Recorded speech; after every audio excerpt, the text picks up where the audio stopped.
will be sent over by China. They're expected to arrive by the end of this year. It comes 6 months after a family of 3 pandas was returned to China from the National Zoo.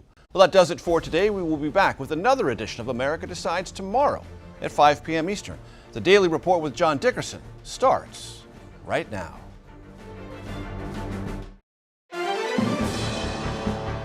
Welcome to the Daily Report for May 29th, 2024. I'm John Dickerson. For 5 weeks, 12 men and women and 6 alternates in the Trump jury have taken in evidence on everything from Federal Express labeling practices to intimate allegations. Now they figure out what to make of it, and we'll try to do the same, including what to make of the requests they've already made today. 2 main storylines coming out of Gaza: the crawling state of relief aid and the carnage, the latest round allegedly the result of a U.S. bomb. And an Israeli official says military operations will last for the rest of the year. If there has ever been a time that's been more complicated for U.S. diplomats, it's hard to think of it. There's been the return of great power competition, wars grinding in Europe and the Middle East on the brink of escalation, plus migrant crises, economic instability, and climate change. Diplomats must wade through all of that, and we'll talk about the art of diplomacy with Stuart Eisenstadt, a veteran of the practice. All of this reminds us that leading the free world as President of the United States is a very hard job, so hard that preparations are already underway for a transfer in January. We'll explain why that's necessary long before the election takes place. Plus, the biggest change in college sports history, why the rivers are orange in Alaska, and Justice Alito does not wave the white flag of surrender. The Daily Report starts in a moment.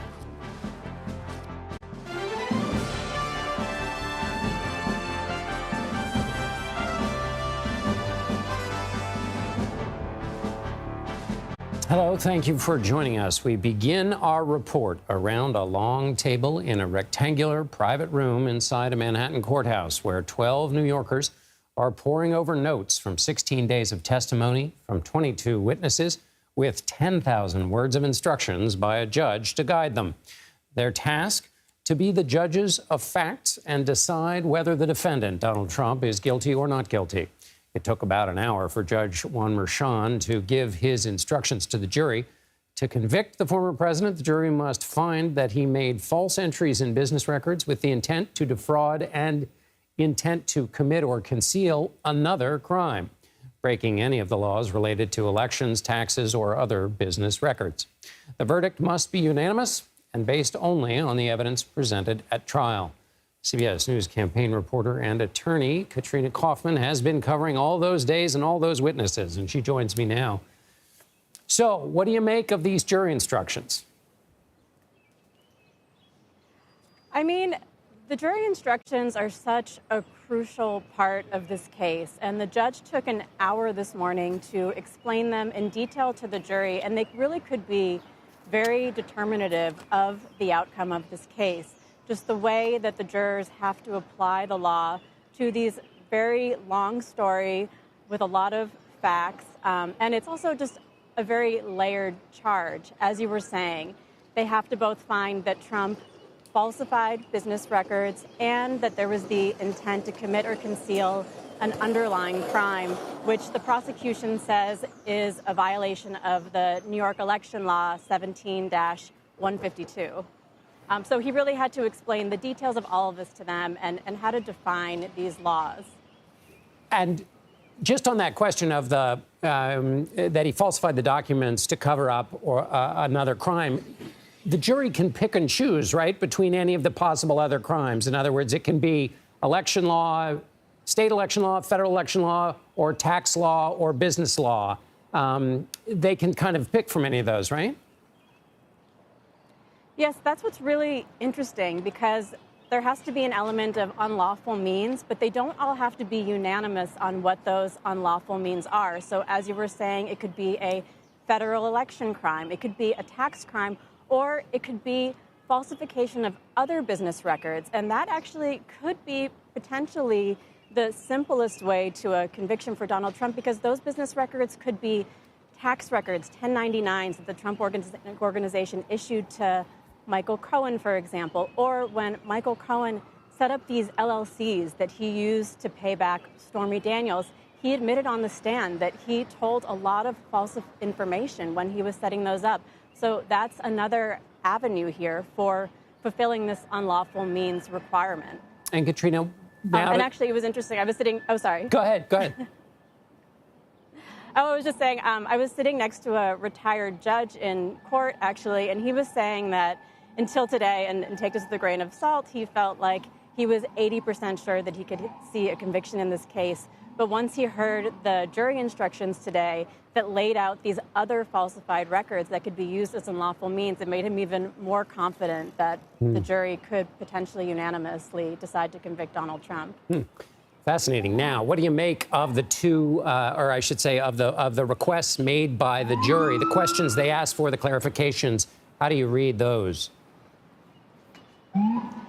Those were very key moments. And one thing that is interesting is they asked for 4 parts of testimony to be read back. 2 of them are related to a key Trump Tower meeting that took place between Michael Cohen, David Pecker, and Donald Trump. And this is the meeting where they allegedly devised this catch and kill scheme to suppress damaging stories, ultimately leading to the alleged payoffs of Stormy Daniels. But the jury wants to hear about that meeting, both from David Pecker's testimony and from Michael Cohen's testimony. So it's very interesting that they want to hear both sides of that meeting. Perhaps they want to contrast and compare what they said about it, see if it aligns, whether it corroborates what Michael Cohen said, for example, who obviously his credibility has been greatly undermined during this trial.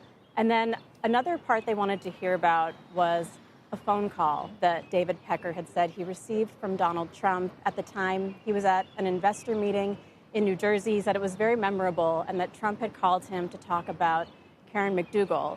Pecker testified that Cohen had talked to Trump about whether they should buy Karen McDougal's story. Trump wanted to discuss it with David Pecker, and at the time, David Pecker said that he really thought they should buy the story, and Trump said on the call that he felt like whenever people do that, the story always tends to get out, which is very ironic given what happened in this case. But these are very important moments that came up in closing arguments, and the jury clearly wants to take a closer look at what was said on the stand about them. Katrina Kaufman from busy downtown New York City. Thank you, Katrina. Israel's national security advisor says he expects military operations to continue in Gaza until the end of the year. That's about 7 more months. The Israeli government had previously signaled that entering Rafah would be the final stage of its war against Hamas, which attacked Israel on October 7th. Meanwhile, we're learning more about a deadly airstrike in Rafah that killed at least 45 people on Sunday, including what kind of bombs were used. Imtiaz Tayyab is in East Jerusalem. Imtiaz? Well, Sunday's attack on the displacement camp triggered global outrage with those horrifying scenes of bodies burned and mutilated beyond recognition. Now, the scale of the devastation caused by the Israeli airstrike also raised questions about the type of weapons used. Images gathered from the blast site show the remains of what 3 independent weapons experts told CBS News is an American-made GBU-39 warhead with a payload of 17 kilos. All 3 agreed the distinctive shape of the GBU-39, especially its tail, helped them identify the remains, and that the clearly identifiable serial number or cage code on the specific munition traced it to a California-based weapons manufacturer. Now, Israeli military spokesman Rear Admiral Daniel Hagari said the strike targeted 2 senior Hamas commanders and confirmed that 2 munitions with small warheads also weighing 17 kilos were used in the strike. Now, Secretary of State Antony Blinken said Israel was investigating the case, saying that absent a complete investigation, the U.S. cannot verify whether the small diameter weapons were used in the strike. As eyewitnesses tell CBS News, Israel is now widening its offensive in Rafah after tanks moved into the heart of the city for the first time, following the displacement of over 1 million Palestinians from there in the last few weeks, and many to an unknown fate. John. Imtiaz Tayyab in East Jerusalem. Thank you, Imtiaz. Some people are still experiencing their Memorial Day weekend. They're stuck somewhere other than where they want to be because of flight troubles. Tuesday was the worst day. According to FlightAware, more than 7,600 flights were delayed. More than 1,000 flights were canceled. Things were better as of Wednesday evening, with just a few hundred cancellations. Still, around 4,000 flights were delayed. CBS News senior transportation correspondent Chris Van Cleve joins us from Phoenix. Chris, how much of this picture is affected by the fact that not only was the weather bad, but there were a great deal of people flying on this holiday weekend? Well, you certainly had more flights yesterday than you might see on a typical Tuesday because of the holiday. But this was almost exclusively weather-driven. You had a major thunderstorm system that's set up in Texas, particularly over Dallas, which is an airline super hub for American Airlines and Southwest. And then it slid over to Houston, which is a hub for United and Southwest. So, you know, you looked at the cancellations yesterday, about 1,200 of them. Half of those were in and out of Dallas. And a lot of the cancellations you're seeing today are residuals from what happened yesterday as American and Southwest were sort of rebooting their operations, particularly in Dallas. You know, what I think is notable here is you see a lot of delays, but the cancellation numbers, you know, have not swelled most of the days through the Memorial Day weekend. That's a good sign. It meant most people got where they were going. They just got there late. The issue here is you have thunderstorms, and if there's lightning within 5 miles of an airfield, that's going to stop operations on the ground because they don't want people out on the tarmac, which means the planes stop moving. And, you know, as that compounds with time where you have more planes on the ground and other planes that may come in and land, and then you've got a traffic jam on the ground and you've got a traffic jam in the air.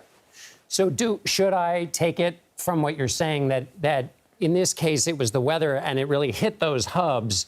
And so how does that inform our decisions about, you know, there are going to be storms all through the summer? How should what happened this last weekend inform the way we think about what summer travel is going to be like? Well, you know, what I tell people and what I try to do when possible is to take the direct flight. Try to leave early in the morning. Thunderstorms are more likely to pop up during the summertime in the afternoon, early evening as the humidity has built. So if you can be on that first flight of the day and you can be a direct flight, it takes away the risk of missing a connection and getting stuck somewhere. You know, Houston's airport was very busy this morning. We heard from our Janet Chamlian, who was checking in for a flight. And some of that's because you had a lot of delays at that airport. You had some people who missed their connection and got stuck there overnight. And so if you can take that risk out, that reduces your chances. And you can try to be strategic if you do have to have a connection.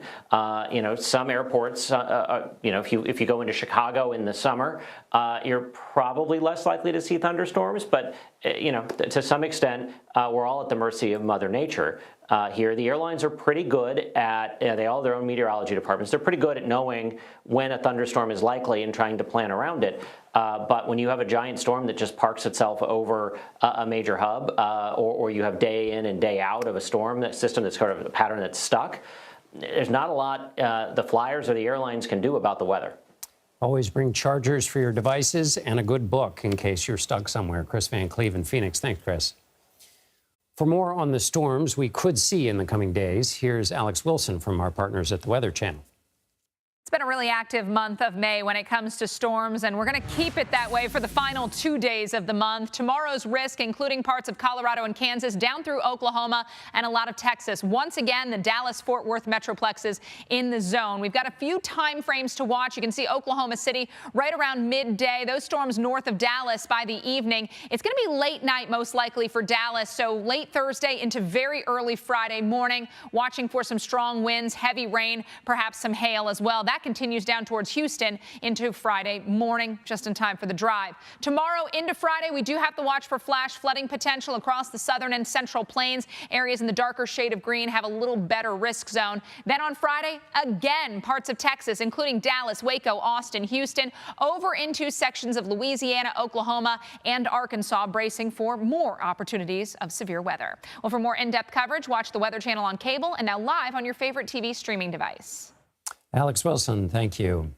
Supreme Court Justice Samuel Alito is rejecting calls to recuse himself from cases related to January 6th. The conservative justice faced criticism because of flags spotted at his homes that were also held by rioters who stormed the Capitol on January 6th. In a letter to Congress, Alito claims he had nothing to do with the incidents, saying, quote, "My wife is fond of flags. I am not."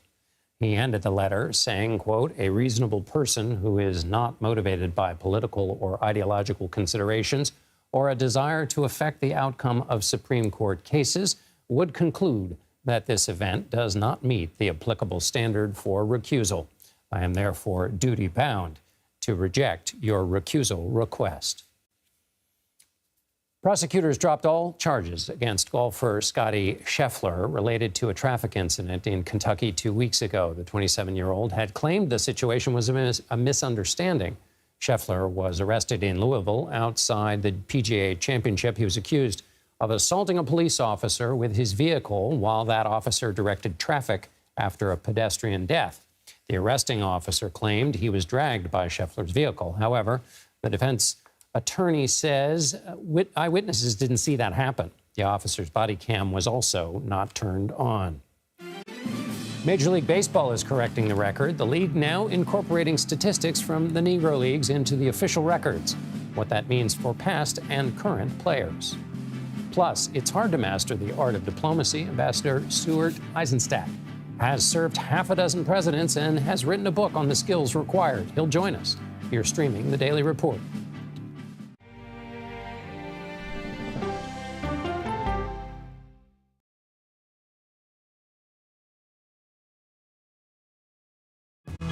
Coming up, our series. Wait a minute. Tom, is that you working the camera? Keep leaning out of your close-up.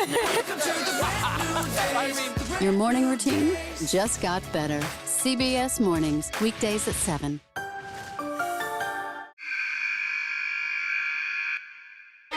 I had progressively fallen deeper into the world of online sports betting. The risk is the rush. What do you think is driving the spike in popularity? I think it's legality. If it's legal, I'm going to use it. There are ways to bet when you are 18. We've created an epidemic of child gambling. You can't walk into a male dormitory in a college campus without sports betting happening. It's America's most neglected problem. I used sports betting as a way to escape, when in reality, I'm choosing self-destruction. Whatever I had left, it was gone. The purpose of the industry is to get you to play to extinction. And that means until all your money is gone.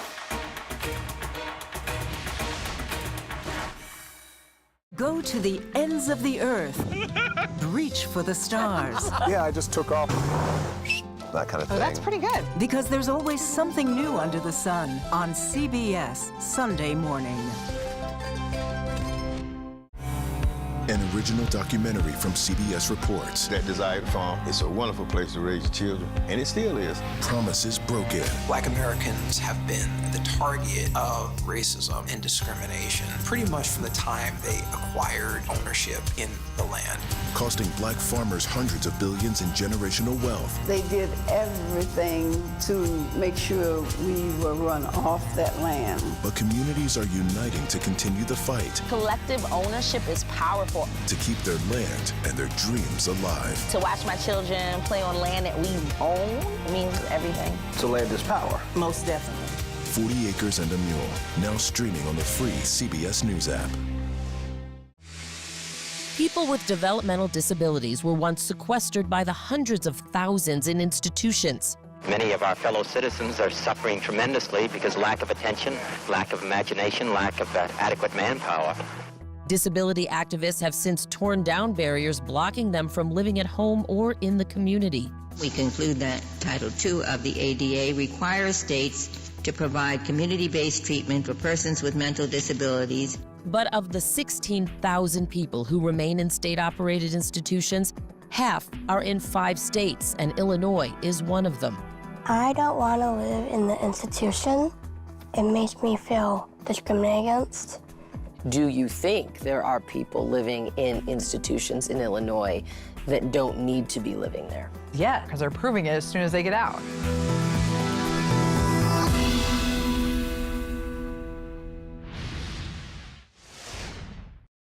Major League Baseball is officially incorporating statistics from the Negro Leagues into its record books. MLB says it will recognize roughly 2,300 black athletes who played from 1920 to 1948. That includes Hall of Fame legends such as Hank Aaron, Willie Mays, Satchel Paige, and, of course, Jackie Robinson. Black players were barred from the Major League Baseball until 1947, when Robinson made his debut with the Brooklyn Dodgers. The Negro League officially ended in 1960. Thanks to the change, Negro League catcher Josh Gibson, who played during the 20s, now holds several all-time league records. He becomes the career leader in batting average, passing Tigers legend Ty Cobb. He also passes Babe Ruth on the all-time list for slugging percentage and OPS, a modern baseball metric for on-base plus slugging, which combines the ability to reach base with hitting power to track offensive performance. The Major League Baseball says more stats are, quote, still being discovered.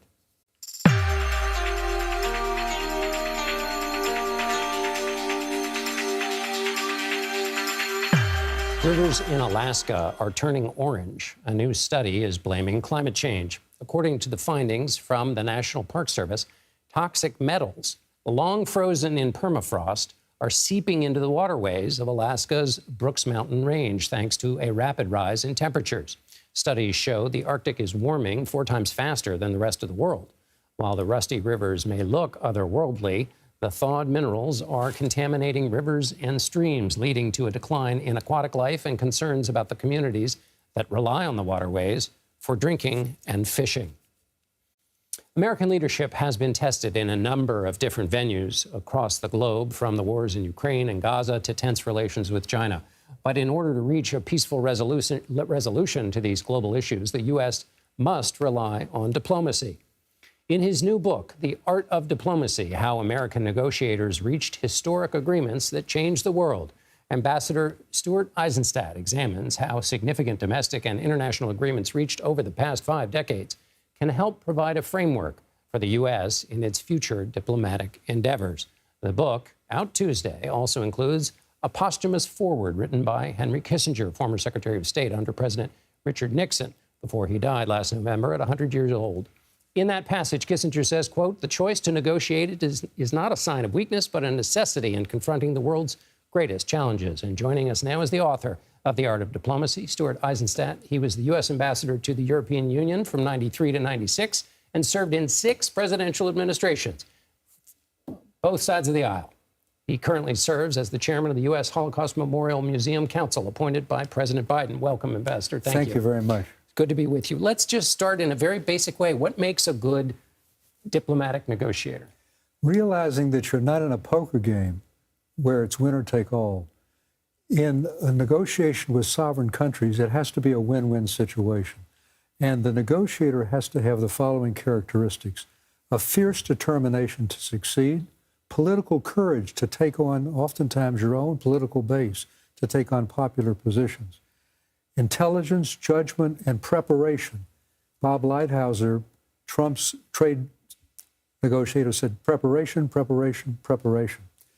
The capacity to listen, to hear the other side, to put yourself in their shoes. It's what my former boss, Treasury Secretary Larry Summers, called unsympathetic empathy. Building trust in personal relationships. Jim Baker did that with Shevardnadze, the foreign minister of the Soviet Union, when he took him to Jackson Hole and broke down a lot of the barriers which made German unification possible. Creativity to get over impasses. And that's why I call it the art of diplomacy. It's like a painter painting a painting. Leverage, positive and negative. Incentives like trade benefits, arms sales, which facilitated, for example, the Camp David Accords, but negative ones as well, economic sanctions, and the ultimate one, military force. And I do in the book, John, really look at a hard look of when, where, and how military force should be used, because we've had very uneven results, to say the least.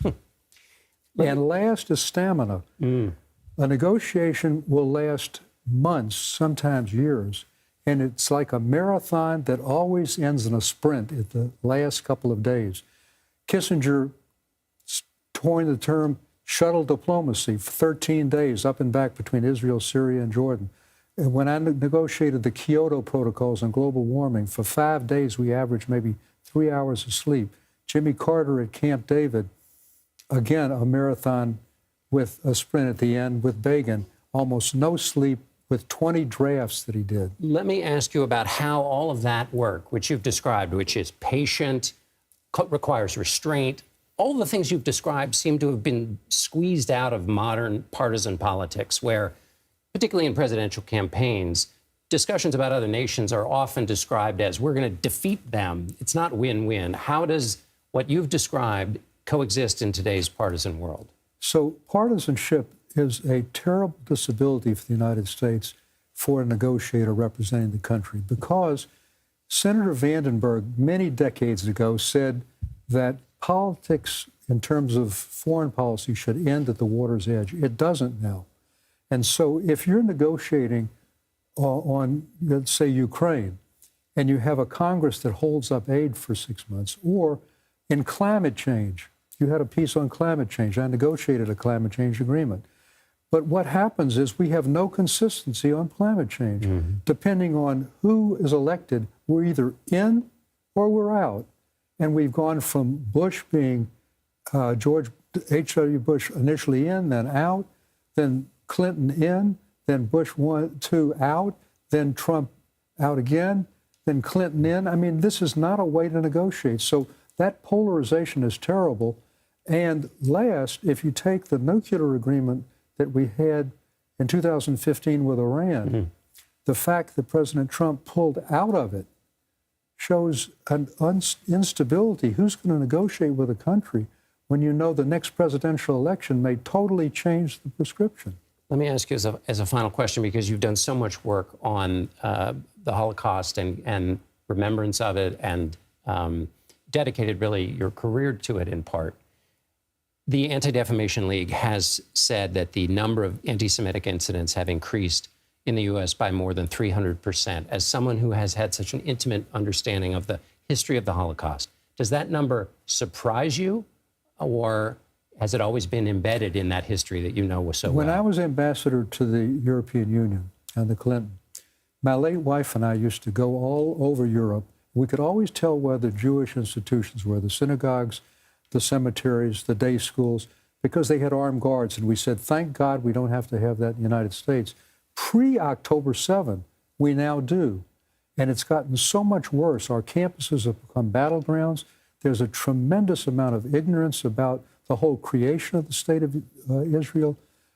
And when they talk about from the river to the sea, we shall be free, I mean, this is really calling for the elimination of the whole state of Israel. It shows a total lack of understanding. So one of the things we're doing at the Holocaust Museum is we're emphasizing education, not just to look back at what happened, but to learn the lessons of what happens when one group turns against another, when good people fail to act, when misinformation and racism occur, because the Nazi ideology was a racist ideology as well. So we need education, education, and education. There's so much ignorance about the Holocaust. There's so much ignorance about anti-Semitism. And this has to be attacked. It's just unimaginable. One last point, please.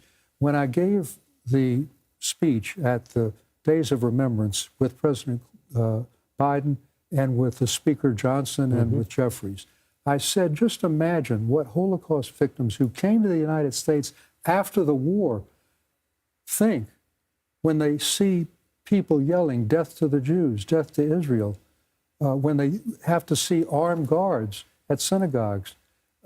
It's as if history is repeating itself. So we have to be extremely cautious. The Holocaust occurred in part because we did not act quickly enough against Hitler when we could have done something. Now it's terribly important that we act quickly against this hate and misinformation. Ambassador Stuart Eisenstadt, the book is The Art of Diplomacy. Thank you so much. Thank you. Change is hard, especially when you're the leader of the free world. Coming up, we'll take a deeper look at the lengthy presidential transition process, which, believe it or not, started weeks ago. You're streaming The Daily Report.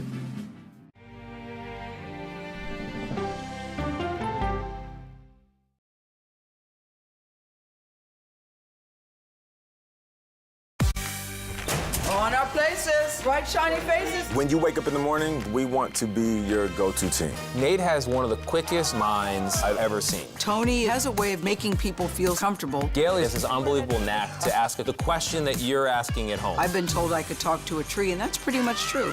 I don't go to work in the morning. I go for coffee with my two good friends, and we talk about the world. Your morning routine just got better. CBS Mornings, weekdays at 7.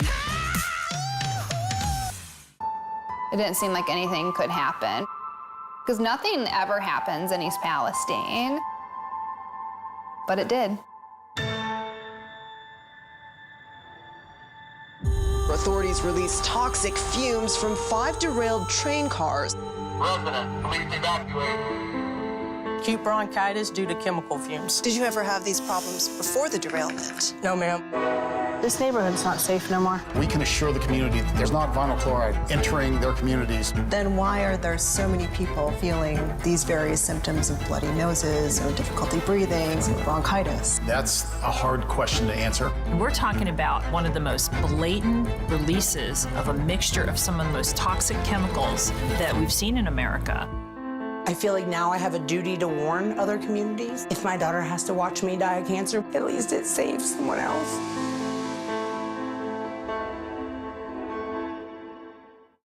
This case. It's like a screenplay, something straight out of Hollywood. But it's not fiction. It's 48 hours. Human remains found this week. 4 families shattered. There's no physical evidence. The mystery would haunt investigators for years. There's some questions that have to be asked and need to be answered. Like a John Grisham novel. A gripping true crime original. 48 hours. Now streaming on the free CBS News app. Stories that inform. You can be really old at 60, and you can be really young at 85. Inspire. How do we unlock the power within ourselves to be who we want to be? And brighten your day. The best part of fame is making people feel good. Always send the people home happy. Make every day a little more like Sunday morning. Here comes the sun. Stream now on the free CBS News app. Hello, everyone, and welcome to our Dragon capsule here in space. Sightseers in space, the thrill of a lifetime. Seeing the Earth from space, it was so exhilarating. But the risks that come with the territory. There have been 4 fatal accidents. That's a 1% fatal accident rate. Might make you look before you launch. If you had 1 out of 100 airplanes falling out of the sky, we'd have a public crisis. Space tourism, now streaming on the free CBS News app. Welcome back to the Daily Report. I'm John Dickerson. Here are some additions to our top stories. Munitions experts tell CBS News images of shrapnel gathered in Rafah show that a U.S.-made bomb was used in the Israeli strike that killed dozens of Palestinians. Secretary of State Antony Blinken called Sunday's incident horrific, but could not verify what weapons were used. Kentucky prosecutors have dropped criminal charges against the world's top golfer, Scottie Scheffler. His charges included assault of a police officer and reckless driving. Scheffler called it a misunderstanding, and the county attorney said the evidence backed it up. Jury deliberations began Wednesday in former President Trump's criminal hush money trial. A few hours after they started, jurors sent a note asking to hear transcript portions from the testimony of David Pecker and Michael Cohen. In another note, they asked to rehear the judge's instructions. It is very hard to escape the fact that this is an election year. Right now, the White House senior staff is asking themselves what it will take to win another 4 years in office. But behind the scenes, the executive branch is also preparing for what happens after the election and the possibility they'll have to pack up and make way for a new administration. The Partnership for Public Service, a Washington-based nonprofit, breaks the transition down into 3 phases: pre-election, which is already underway, post-election, and finally post-inauguration. Max Steyer joins me now. He's president and CEO at the Partnership for Public Service. Max, it's good to see you. Before we get into the details, why, many people are probably saying, in heaven's name, are they starting it so early? Why is it important to start this process so early? Well, it's a great question. And part of the answer is because the law requires it. And the other part of the answer is that it's actually an incredibly important process that takes a long time to get right. Most people, as you just noted, are focused on the election.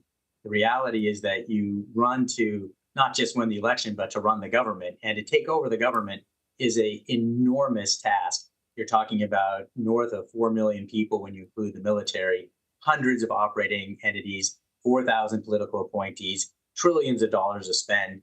And you really only have 70 plus days after election time to complete all of your planning to be ready on day one, right after the inauguration. So there are three things that have to go on. The challenger needs to, at the same time as they're running for the presidency, they need a separate operation to prepare for transition. The incumbent president needs to oversee a process, as you just noted, as required by law, to prepare for the possibility of losing. And the smart incumbent also runs a separate process for the possibility that they're going to win. And all those three things need to be taking place really right now. And you mentioned that it's a law you helped get passed, as I recall. There was a time when they didn't have these kinds of things. And just to underscore, give us a little more on what's happening right now, but underscoring the enormity of the job that is required to run the presidency and what would have been left up in the air if there wasn't this legislation. So really, again, such an incredibly important process and hidden from view for most folks, and of enormous significance. So the best example of this is the 9/11 Commission said that one of the core contributing factors to the disaster of 9/11 was the fact that our transition process hadn't worked right, and that former President Bush had not had his national security team in place early enough to be ready for a crisis of this sort. So this is what's at stake. It's really about the safety of our nation. The moment of transition is a point of maximum vulnerability for our country. And it's also a critical moment for ensuring, if a candidate is smart, that they're actually ready to go from the beginning to do the planning, to do actually complete the plans and the promises that they've made on the campaign trail. So it is incredibly complicated. You do have to begin early. You have to have separate resourcing to make it possible to do it, because if you're having your election apparatus try to do this, or your governing apparatus, those in office today, you're never going to have that as the priority.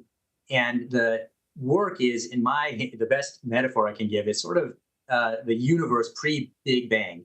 You have the entire government operations being planned for by a very small group that post-inauguration will then be responsible for running the whole show. A global operation with unbelievably complex challenges that we face, and only getting more and more complicated. Pre this legislation, this was done only by presidents who had the foresight and the willingness to make the investment. The first president to do the handoff most effectively was former President Bush. He was also, I think, motivated by what he saw as the risk to our nation in the post 9/11 world, and the understanding that maybe he didn't get the best support that he wanted when he was coming in. But that is now required by law, and there are all sorts of resources that are provided to a challenger. What's interesting is actually an incumbent president has never understood that they have actually an even bigger opportunity to create value out of transition planning, because they have the opportunity to learn from their first term to do the second term even better. And historically, second-term presidents have seen their fifth year as something of a drought. So this is sort of the new hill that has to be climbed. And finally, Max, people would think, well, the Biden and Trump campaigns are going at it pretty hard. Are they cooperating yet? And what have you seen in the past situations where bitter political rivals have nevertheless put down their swords and done what's right for the country, which is to take this stewardship obligation to run the government seriously? Yes. And so, look, I think one hopes that presidents and incoming presidents will coordinate, because they understand that it's in the public's interest that they lay down their swords, as you said.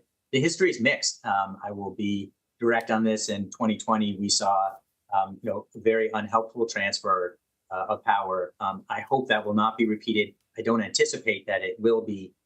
And I hope that, again, both candidates will make the investments necessary for them to be good presidents, not just good campaigners.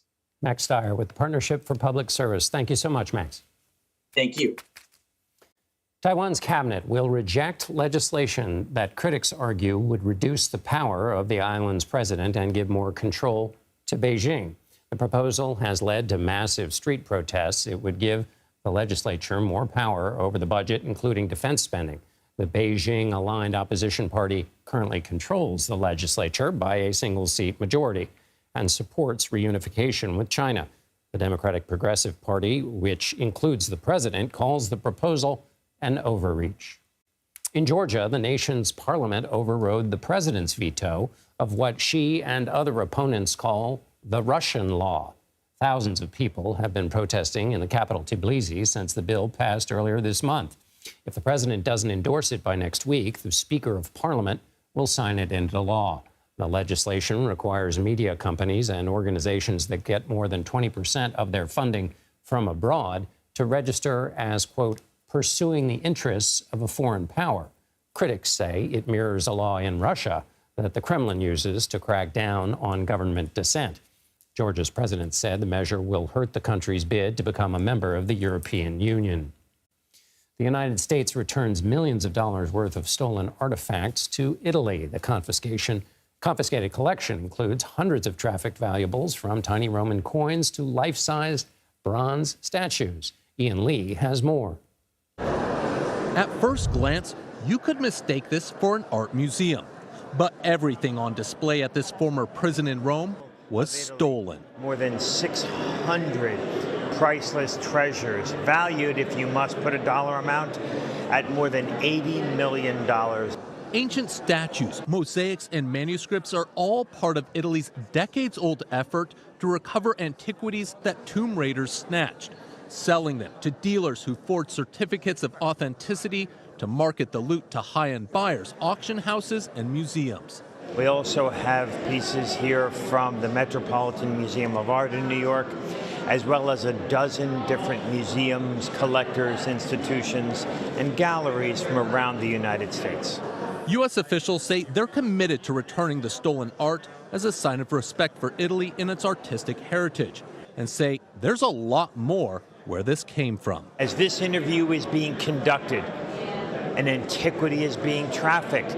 Italian police are using artificial intelligence to search for stolen assets, with a detection system that scans the web and social media for images. This is an extraordinary piece. U.S. anti-trafficking teams say they're hot on the trail of criminals and promise to keep hauling the stolen loot back where it belongs. Ian Lee, CBS News, London. A volcano in Iceland erupted Wednesday for the 5th time since December. Official estimates estimate this one was the most powerful to date. The eruption began north of the town of Grindavik. Experts say it was triggered by a series of earthquakes. Lava shot more than 150 feet in the air, and a popular spa among tourists had to be evacuated. Iceland has regular volcanic eruptions because it's on top of a hotspot. Convicted killer Scott Peterson was back in court Wednesday as his new lawyers with the LA Innocence Project requested a DNA evidence from the original investigation. CBS News correspondent Elise Preston has the latest. Elise? John Peterson's defense attorneys with the LA Innocence Project want to test several items for DNA they believe will prove his innocence in the murder of his wife, Lacey, and their unborn son nearly 22 years ago. Included in those items is a blood-stained mattress found in a burned-out van around the same time Lacey Peterson disappeared in 2002. It, along with other items, were never brought up at his trial. Now, some of the items the defense wants tested may not even exist. If they do, they may not be intact enough to test for DNA. The prosecution argued today that Peterson was found guilty in 2004 with overwhelming circumstantial evidence. State attorneys say the burden of proof is on Peterson to show facts that DNA testing is warranted, and the prosecution doesn't feel that his defense has done that. Now, court proceedings are still going on. A judge has not ruled as of yet. John? Elise Preston in Redwood City, California. Thank you. A new era for college athletics is upon us. The end of amateurism is finally coming for college sports. We'll discuss the NCAA's proposal to pay college athletes. You're streaming the Daily Report.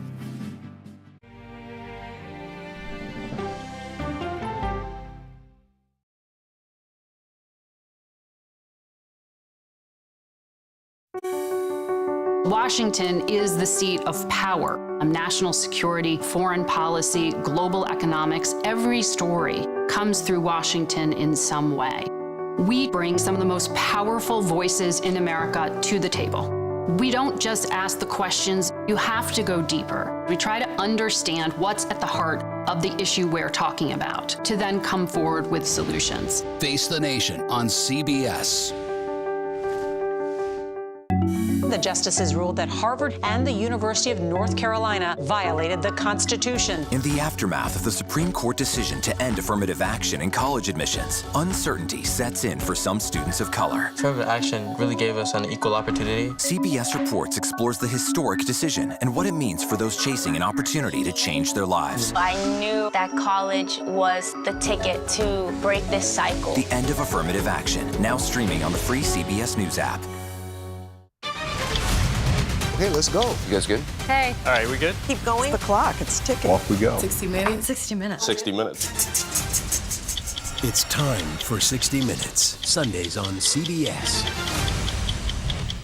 An original documentary from CBS Reports. AI is among the most world-changing technologies ever. Curing diseases, scientific breakthroughs, making lives better. They can help us with medical discoveries, scientific discoveries, doing better agriculture, having cures for things like Alzheimer's. It's also going to really transform the way we work. The uplifting potential of artificial intelligence is limitless. It gives you a friend, somebody to chat with 24/7 that is non-judgmental. He makes me feel loved and desired. And so are its downfalls. The problem with all this AI is that it's unpredictable and uncontrollable. The choices we make now will have lasting effects for decades, maybe even centuries. The ChatGPT revolution, now streaming on the free CBS News app. We are about to see American weapons in the hands of Mexican cartels. A gun pipeline to Mexico. We are arming the cartels. 100%, no doubt about it. Happening right under our noses. Who's doing something about this? Nobody. A CBS Reports exclusive. Most Americans have no idea that we are effectively arming the enemy next door. This is the story the American people need to know. Arming cartels, now streaming on the free CBS News app. America Decides, taking you inside American democracy. The most important stories on a day-to-day, hour-to-hour basis. You're going to hear a lot of reporting. It is clearly a pivotal moment. Gun control, the economy, education. Both sides of the political aisle fight it out for power. Bringing you the analysis that you need. Thoughtfully, with context. Be part of the conversation. On CBS News Streaming. Welcome to America Decides, Monday through Thursday at 5 p.m. Eastern. College athletics will soon change forever thanks to a new pay structure for schools and athletes. That's because the NCAA and the nation's 5 biggest conferences have agreed to pay nearly $2.8 billion to settle a host of antitrust claims. The legal settlement will compensate past athletes for prior restrictions on earnings from their name, image, and likeness. The agreement also sets the stage for a future revenue-sharing model that could allow universities to pay student athletes directly as soon as the fall of 2025. CBS News reporter Torian Small joins me here on set for more.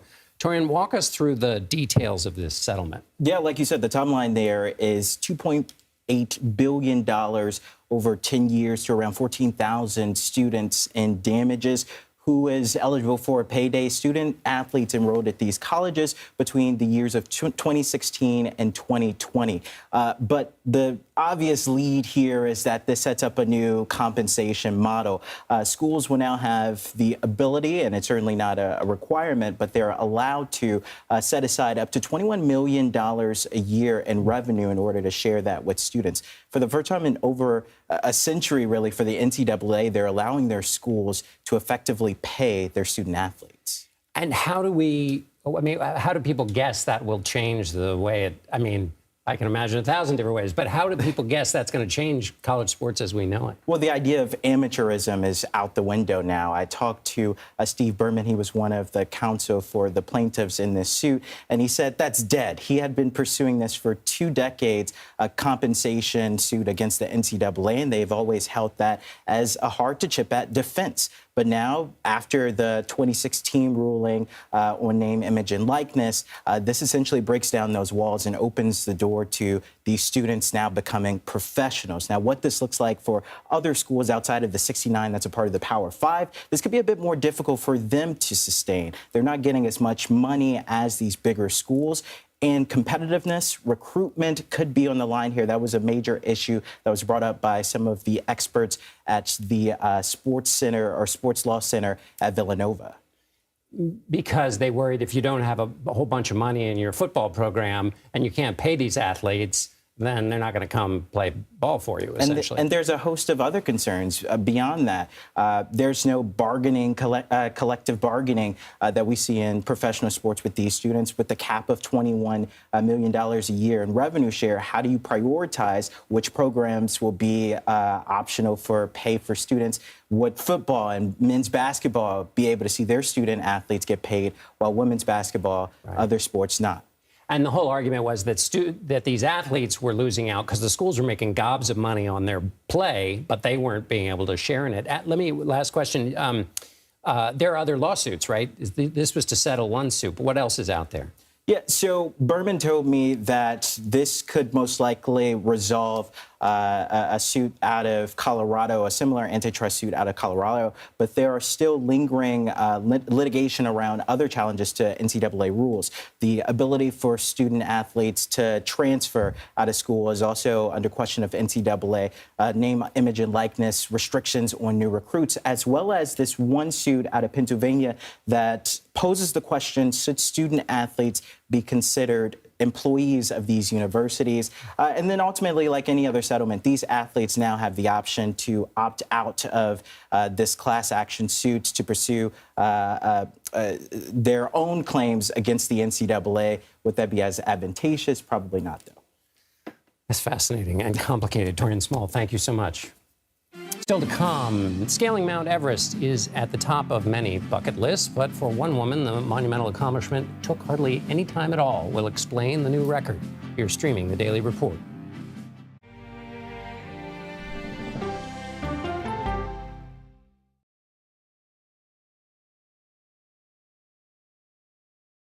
Go to the ends of the earth. Right now. We got something crazy. And reach for the stars. Here we are. Time. Yes, it's my comeback. Hey, this is pretty fun. But wait, there's more. Experience thought-provoking. Welcome to the idea of being a human being. Innovative and truly original reporting. Look through a telescope and go, wow. Because there's always something new under the sun on CBS Sunday morning. At this moment, terrorists could be plotting another attack. 9/11 triggered a counter-terrorist system that included a secret database. This person needs a closer look. A growing list of nearly 2 million people, including some Americans who say they're innocent. For 1 hour flight, I have to spend 6 hours to go and come back. CBS Reports explores the system, the people responsible for it, and those pushing for change. I'm not fighting against them. I'm fighting for them to do the right thing. The Watch List, now streaming on the free CBS News app. Don't miss true crime anytime you want, anywhere you go. With the 48 Hours podcast. Real crimes, real lives, real justice. There's some questions that have to be asked and need to be answered. Listen to 48 Hours on Apple Podcasts. An original documentary from CBS Reports. Imagine yourself in Manhattan with no police, no army, no mayor. The people of Haiti stare down poverty, corruption, natural disasters, and violence. 90% of the guns that are used by gangs in Haiti are American guns. But with an unbreakable spirit and eternal optimism. There are days where I cry, but we can't be discouraged. We still believe in Haiti. They're still able to look ahead with hope. Haiti is on the brink of transformation, a radical shift. Nations are coming together and saying things must change.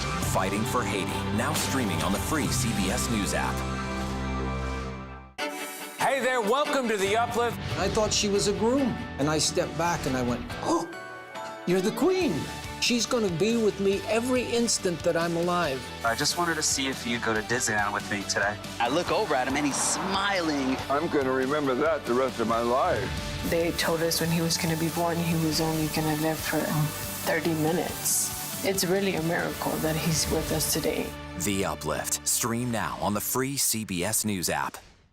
When you wake up in the morning, we want to be your go-to team. On our places, bright, shiny faces. I don't go to work in the morning. I go for coffee with my two good friends, and we talk about the world. Your morning routine just got better. CBS Mornings. A CBS News investigation. People looking for love, finding their life savings gone. This could happen to anybody. And sometimes losing their lives. Anything for love. Now streaming on the free CBS News app.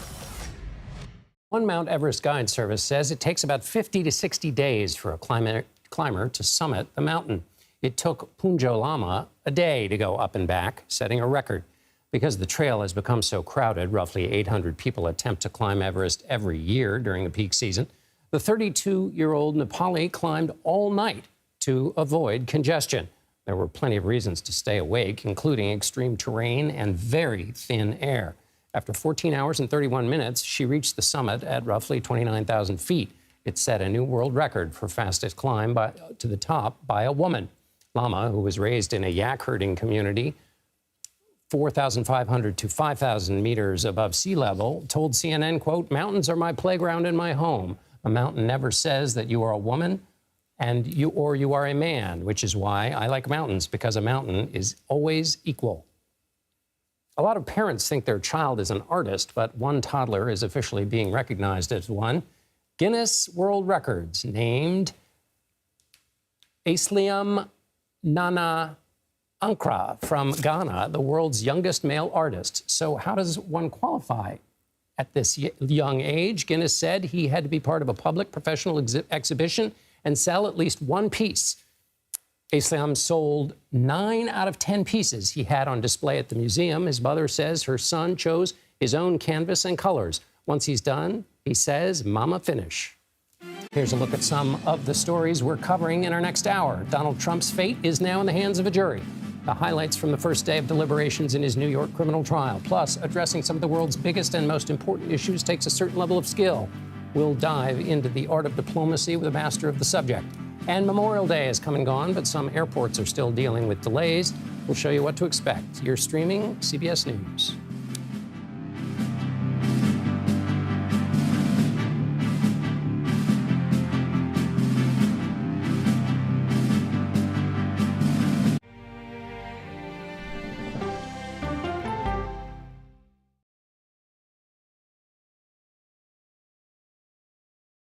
Okay, so let's just start at the beginning. Well, let me start with this. What is at stake here? What is the answer then? Do you know why? You want me to just keep going? Is that a good thing or a bad thing? Were there death threats? How is this possible? What's wrong with that argument? Are you saying they lied? Have you told the government that? Why won't you say the word crisis? You're not answering my question. Is that scary? Does that make sense?